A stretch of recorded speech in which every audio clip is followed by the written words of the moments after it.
কৃষক ও কৃষানীবৃন্দ সবাইকে জানাই কৃষি সম্প্রসারণ অধিদপ্তরের পক্ষ থেকে সুস্বাগতম এবং অভিনন্দন।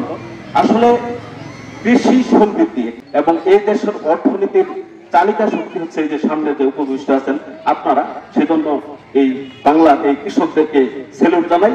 আসসালামু আলাইকুম। আমাদের এই দেশের অর্থনীতিতে এই যে করোনা মহামারীর সময় একমাত্র কৃষি আমাদের অর্থনীতি কখনোই কিন্তু পঙ্গু হতে দেয়নি। আমাদের কয়েকটা সেক্টর আছে, কৃষি সেক্টর, গার্মেন্টস সেক্টর এবং বিদেশে যারা বিদেশ থেকে যে মূল্যবান রেমিটেন্স নিয়ে আসে এবং আমাদের ওষুধ শিল্প, এই কয়েকটা কিন্তু খুবই গুরুত্বপূর্ণ। এবং এর মাঝে এই যে কৃষি সেক্টরটা একটা খুবই গুরুত্বপূর্ণ একটি সেক্টর। যাই হোক, রূপায়ণ মৌসুমের আমাদের যে বালাই ব্যবস্থাপনা বর্তমানে যে সবচেয়ে গুরুত্বপূর্ণ যেটি ইতিমধ্যে আলোচনা করেছেন অতিরিক্ত কৃষি অফিসার, যে ডিপিএস টাউন প্ল্যান্ট পোকা, যেটা বাদামি গাছ ফড়িং আর আপনারা যেটাকে বলেন কারেন্ট পোকা বা ফুলকি পোকা, অনেক জায়গায় গুনগুনি পোকা নামে পরিচিত। এটা এত গুরুত্বপূর্ণ যে কারেন্টের শক দিলে যেমন মানুষ তাড়াতাড়ি মারা যায়, এই পোকার আক্রমণ যদি হয়ে যায়, কেউ যদি এটা গুরুত্ব না দেন তাহলে কিন্তু ওই জমি থেকে ফসল উঠানো কঠিন হয়ে পড়ে।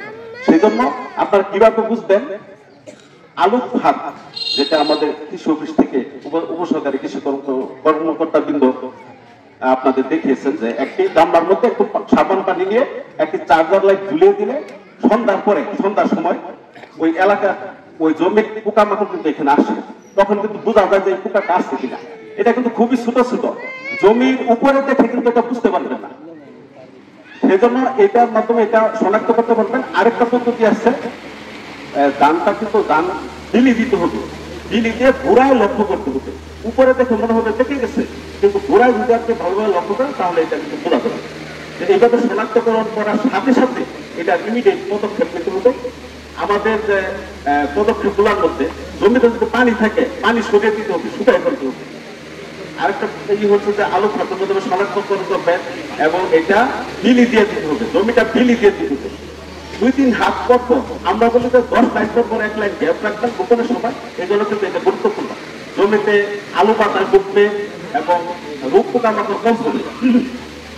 এবং আরো যে প্রযুক্তিগুলো সেগুলো বলা হয় যে যেরকম স্লিপ দেওয়া হয়েছে না, এই অনেক বিভিন্ন ব্লকে অফিস থেকে এরকম স্লিপের মাধ্যমে যে নির্দেশনাগুলো দেওয়া হচ্ছে সেগুলো আপনারা পালন করবেন।